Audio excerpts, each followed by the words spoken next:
Имаме одлично темпо на скрининзите, поминаа за 3 кластери, нели поглавијата се организирани во кластери, поминаа за 3 кластери тие така наречени објаснувачки состаноци, каде што Европската комисија нам ни кажува што треба да направиме. Тоа беше и за темелни вредности првиот кластер, и за внатрешен пазар, и за конкурентност и инклузивен раст. Сега веќе од ноември, од 11 ноември, почнавме со билатералниот скрининг за првиот кластер, значи за темелни вредности, каде што веќе сме во фаза кај што ние даваме отчет или да речам презентираме како ние сметаме дека сме се усогласиле до сега, што ни останува за усогласување и во кој рок тоа би го направиле. Тоа го направивме веќе за неколку поглавја, 3 поминавме, јавни набавки, статистика и 24, а сега од среда, односно четврток натаму почнуваме со поглавја 23, многу важно поглавје, кое што е практично 23-24 со оние суштински дел на преговорите кој што се отвара на почетокот, се затвара на крајот и останува цело време отворен, каде што нели се треба промената на системот да биде највидлива. Вие сте задоволни? Дали е Брисел задоволен од тоа што ние им го презентираме? По она што го слушаме како приречна оценка, тие се многу задоволни, бидејќи во сите поглавја до сега, вклучувајќи го и 24 кои што помина, имавме спремни презентери, над 40 луѓе презентираа. Кои луѓе таму се? Кои институции присуствуваат? Во поглавја 24 конкретно презентираа луѓе од Министерството за внатрешни работи, од Министерството за правда, од јавното обвинителство, од Државната комисија за спречување на корупција, од повеќе организациони единици на МВР и гранична полиција, и бидејќи има дел за азил, миграција и визи, и од организиран криминал, од загонен организиран криминал, имаше представници и на судовите, ќе има сега во поглавје 23 и од судски совет и од совет на јавни обвинители. Сите институции се опфатени, сите доаѓаат со своји презентации, презентираат, примаат прашања од Европската комисија, разјаснуваат. Добро, дали тоа што им го презентирате на европјаните кореспондира со општото мнение во нашата јавност дека е баш така, бидејќи забелешки постојат и во извештајот, но и граѓаните, опозицијата сметаат дека има некои аномалии кои што треба се направат. Дали вие реално им ја прикажувате сликата или им кажувате дека е се окей во Македонија? Нашата цел не е на тие скрининзи да ја разубавуваме реалноста, ниту пак да презентираме со розови очила, напротив. Целта ни е да ги истакнеме достигнувањата, напорите и успесите, кои што се реално направени, но исто така и да ги покажеме слабостите и да ги истакнеме слабостите, кои што се обврзуваме да ги исправиме или поправиме во периодот на текот на преговорите. Тоа е целта на преговорите, затоа тие не траат една година или пола година, туку траат повеќе години за да има време и простор сите слабости да се надминат. Не можеме ние да скриеме некоја слабост на системот или на државата или на општеството, затоа што прво, имаме извештаи што ги прави Европската комисија секоја година, имаме разни формати на подкомитети, оценски мисии кои што доаѓаат не оценуваат, тие ја знаат реалната состојба. Затоа ние настапуваме реално и искрено, за да заеднички со нив направиме план како тоа да се смени. Не ни е целта да ги излажеме, целта ни е да ги представиме, да ја представиме реалната ситуација и низ овој процес да ги надминеме слабостите, зашто тоа е неговата цел. Ќе дам моја произволна оценка, но ми се чини од 4 категории на групи граѓани, 2 се најмалку заинтересирани, најнезапознаени со тоа што се случува таму некаде во Брисел, скрининг, не знаеме, тоа се граѓаните и делумно медиумите. Приоѓаат многу формално, не знаеме што се случува тоа, може ли малку да се доближи тој процес дека граѓаните имаат интерес од тоа? Граѓаните имаат примарен интерес во тоа, затоа што, како што кажав, се што им пречи на граѓаните во нашиот систем, а е таложено со години и децении, треба да се исправи низ овој процес. И притисокот, но и поддршката од граѓаните е многу важна во овој период. Затоа и е важно процесот за пристапување кон ЕУ и Европската унија како структура да остане популарна меѓу граѓаните, затоа што само на тој начин ќе имаме граѓанска поддршка, народна поддршка, за да ги менуваме работите во тој правец. Така што ние се обидуваме секојдневно и со известување детални, но и со поедноставување, заедно со делегацијата на Европска унија, со поедноставување на приказните кои што може да бидат прифатливи за граѓаните, тоа ќе продолжиме да го правиме понатаму, да им ја доближиме Европската унија и преку ИПА парите, и преку политиките, затоа што нема поента ако не го разбираат граѓаните. Истото важи и за медиумите, ние имаме и програма за обука тука во Секретаријатот за европски прашања и заедно со странски партнери организираме обуки и ќе организираме обуки за да може да се шири кругот на познавање на Европската унија, затоа што навистина е комплексен процес, комплициран процес и во државите членки на ЕУ не ги познаваат до крај граѓаните и медиумите процесите, но сепак повеќе отколку кај нас, бидејќи функционираат во тој систем. Ние треба да сватиме дека центарот на носење на одлуки во иднина која ќе станеме членка ќе биде колку Скопје, толку и Брисел. И затоа е важно таму да присуствуваме и да учествуваме, зашто таму се случуваат работите, таму се креираат политиките за цела Европска унија и таму се носат политичките одлуки и сите други одлуки врзани за иднината на сите држави членки на ЕУ. Тоа некогаш има предности, некогаш мани, тој систем на одлучување, меѓутоа неговата суштина е граѓаните да знаат што повеќе, а ова е проблем во цела Европска унија, не само кај нас. Има две категории пак кои што покажуваат интерес. Тоа е општествениот сектор или невладините организации кои што сметаат дека во овој период како да се малку запоставени, изолирани, но интерес има и кај бизнис секторот. Мисля, че ние имавте неодамна средба со Стопанската комора на Македонија и тие ќе видат утре или задутре непосредно заангажирани и ќе имаат интерес од тоа какво законодавство ќе имаме. Кој ќе ги вклучите нив? Видете, ние со граѓанските организации имаме постојан диалог, јас неколку пати се јам сретнато, со истата порака. Да направиме заеднички модел, дури ангажиравме експерт од Црна Гора, каде што веќе е воспоставен механизам за преговори со ЕУ, каде што учествува граѓанското општество, да направиме заеднички модел со кој што тие ќе бидат комотни за нивно учество во групите. Инаку од страна на владата постои политичка волја, објаснувачките скрининзи беа директно пренесувани, имаа можност и тие да ги следат отворено, и сме отворени во секоја работна група да има учесник од граѓанското општество на начин на кој што тие самите ќе го селектираат. Затоа што инаку нели ќе се отворат прашањата кој ги селектирал представниците, дали се тие блиски до владата, не се.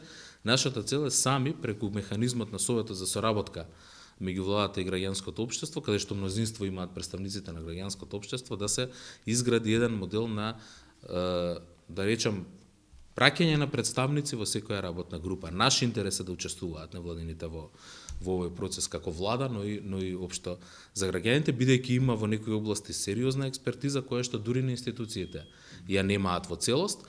Во однос на Стопанската комора важи истото. Јас на таа средба побарав и податоци, бидејќи Стопанската комора има детални податоци, особено во делот на внатрешен пазар и на компетитивност, државна помош, сето она што е важно како тема на ниво на ЕУ во преговорите, каде што ќе дадат и своја анализа, и свое видување, но и свое предвидување за колку време нашиот економски сектор, нашиот бизнес сектор може да се преориентира на европскиот пазар и да функционира на тој начин.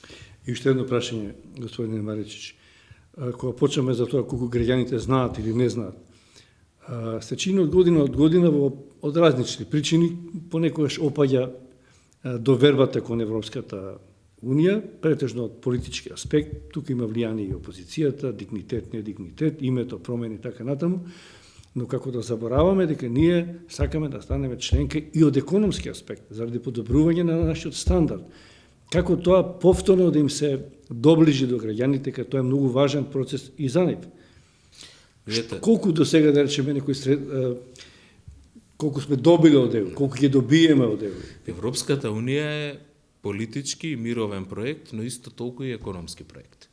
И гледате дека и дури во една Украина, каде што бесне е војната, имаат желба да се приклучат кон Европската унија, токму од овие причини. Ние треба да го гледаме тоа и како еден историски процес, и како политички процес, но и како прагматичен економски процес. Европската унија е дефинитивно, убедливо најголемиот донатор во Западен Балкан, па и кај нас во Северна Македонија. Ако земеме од почетокот, од кога се јавува првата ИПА рамка, некаде од 2007 година до денес, има милиарда евра кои што се вложени во државата и тоа се неповратни средства кои не сме ги земале како кредит, туку се вложени во инфраструктурата и во развој. Јас ќе давам неколку примери. Например, двата патни коридори, коридорот 10 од границата со Србија до границата со Грција е изграден со европски пари. Коридорот 8 кој што сега го градиме, исто така е граден со европски пари. Има преку 20 општини кои што добиле и канализацијна мрежа и да речам механизми за управување со отпадот заради парите од Европската унија. Има неколку железнички станици кои што се целосно направени по овој коридор 10 од границата со Србија до границата со Грција со европски пари. Пречистителната станица за Скопје комплетно е донирана од Европската унија и многу такви други. Серија на градинки, јас барем посетив 5-6, меѓутоа има повеќе од 20 градинки кои што се реновирани и прилагодени енергетски ефикасни да бидат од парите на Европската унија. Така што ИПА проектите и целата таа програма се, да речам, убавото лице на ЕУ, кое што не е врзано само за услови, за барања и за нешто што треба да исполниме. И сето тоа е вложување на ЕУ во својата идна членка, Северна Македонија, каде што треба во моментот кога ќе пристапиме и кога ќе добиеме можност да користиме многу повеќе. Вие, ако правиме споредба, сите автопатишта во Хрватска се изградени со европски пари. Сите автопатишта во Бугарија се изградени со европски пари. Тие што патувале во Хрватска знаат како изгледало пред 10 години патната мрежа, како или 15, како изгледа денес, каде што се вложени повеќе милиарди само во патната инфраструктура. Сето тоа е вложување во една европска мрежа на инфраструктура, затоа што тие не подготвуваат за членство. И целта е, кога ќе станеме членки, граѓаните и нашата инфраструктура да бидат подготвени. И до тогаш ние ќе треба и целата канализациона мрежа да ја смениме и се она што, односно да обезбедиме канализациона мрежа за секој дел од нашата држава. Има моментално во Тетово, во Битола, во повеќе општини се работи токму на тоа. Кога слушаме, бидејќи таму постои солидарност, некој принцип на распределба на средствата по држави. Слушавме милиарди колку се дават во Бугарија, сега 7,5 милиарди, мисля, че имаше некоја средства за инфраструктура. Ние ни 1% од тоа сега не добиваме. Тоа значи дека во иднина можеме да очекуваме значително поголеми средства кои што би доаѓале како членка. Најдобра споредба беше во времето на ковид кризата, кога се издвои помошта за државите од Западен Балкан и за државите од ЕУ. И ако помошта за Бугарија се броеше во 7 милиарди, за Хрватска 4-5 милиарди, ние добивме 130 милиони евра. Значи, таа е разликата на државите што не се членки и државите што се членки. Затоа е во наш интерес побрзо да станеме членка, затоа што обемот на средства кои што ќе ни бидат достапни преку кохезионите и структурните фондови, а се нарекуваат кохезиони затоа што се смета дека со тие средства треба да се обезбеди колку толку кохезија во развојот на сите држави, бидејќи знаеме дека не е исто инфраструктурата во Бугарија и во Германија или во Шведска или во Холандија. Целта е со тоа вложување тие разлики да се намалат и да добиеме повеќе во европска вредност и за тој заеднички пазар. Така што кохезионите средства и структурните фондови ќе ни бидат на достап кога ќе станеме членка. Ние се бориме и порано да бидат достапни, затоа што веќе сваќаме дека тој процес долго трае и за нас, но и за Србија и Црна Гора веќе 10 години преговараат. И мислам дека во дел од членките има расположение за тоа, но сепак тоа е крупна одлука што треба да направат, да дел од тие пари ги добиеме и пред членството, за да можеме да имаме подобра апсорпција, но за тоа можеме, за да го добиеме тоа, треба да докажеме дека може да користиме тие пари и дека можеме навремено да ги завршуваме проектите. Ние во одреден дел и реално имаме предизвик да ги искористиме навремено сите средства што ги добиваме. Има проекти кои што се заглавени од X причини по повеќе години, дали има документации, дозволи, експроприација на земјишта каде што чекаат со години, затоа сега има и нов концепт во финансирањето, а тоа е дека се финансираат само зрели проекти по новата трета ИПА рамка, а тоа зрели проекти значи дека тоа се проекти кои што можат да започнат најдоцна една година од нивното планирање, да се реализираат, да се гради, што и да се прави најкасно една година од која ќе започне, за да немаме такви застои како до сега. Значи, ние како кандидат веќе влегуваме во некоја шема на Ние како кандидат веќе имаме преку ИПА парите, во просек меѓу 80 и 100 милиони евра годишно на располагање. Тие се обидуваме да ги искористиме максимално, бидејќи има период од 3-4 години за реализација, да речеме за проектите 21 плюс 4 години. Меѓутоа, проблемот е што ние и за дел од тие средства, каде што има навистина комплицирани процедури, дали се работи за коригирање на некој патен правец, или се работи за менаџирање на отпадот, имаме крупни проекти во врска со тоа, бараат повеќе напор и од општините, но и од државата, за да можеме да ги реализираме така како што се предвидени. Неминовно, ми се чини за сите медиуми ве прашува тоа со овој економски дел и од внатрешно политички аспект. Значи, можно ли е оваа историска тенденција на граѓаните да станеме членка на ЕУ, да се помати и заради некои причини опозицијата да направи внатрешно вето, она што Бугарија до сега го правеше, да го направи ВМРО ДПМН и да не спречи на половина пат. Видете, она што јас можам да го кажам дека ни е и предност и слабост во исто време, е што по прв пат блокадата е во наши раце. Значи, ние до сега секогаш сме имале соседи кои не блокирале од своји причини. Преспанскиот договор од 2018 отклони една блокада, францускиот предлог отклони друга блокада, но сега со францускиот предлог, токму заради тоа, за да не зависиме од волјата на една, друга или трета бугарска влада или на било кој политичар надвор од државата, одлуката е на наш терен, во нашето собрание.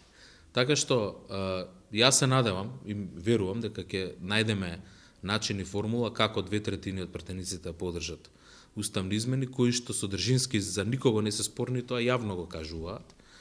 Дури и оние партии кои што се против, немаат против внесување на уште 2 или 3 или 4 заедници во уставот, но ќе биде навистина голема штета ако ние сами се ставиме во ќорсокак или во чекална, да чекаме уште 10 години. Тоа го говорите како да им се обраќате на граѓаните. Граѓаните не гласаат во парламентот. Вие или работите, а не кажувате нешто тајно, мора да убедувате некои од тие пратеници. Значи, како се надеваме, поминуваат месеците, председателот на собрание рече дека на почетокот на идната година ќе се отвори процесот за уставни измени. Ние имаме простор да речеме идната година ова време, значи до ноември идната година, кога завршува целиот скрининг, да ја завршиме оваа задача. И мислам дека ќе направиме се како влада и како мнозинство во собранието да дојдеме до тие 2/3, меѓутоа одговорноста е и индивидуална на секој пратеник и, да речем, колективна на сите политички партии кои што се во собранието. И секоја политичка партија, секој пратеник ќе треба да објасни на граѓаните зошто смета дека не треба да одиме понатаму во европските интеграции.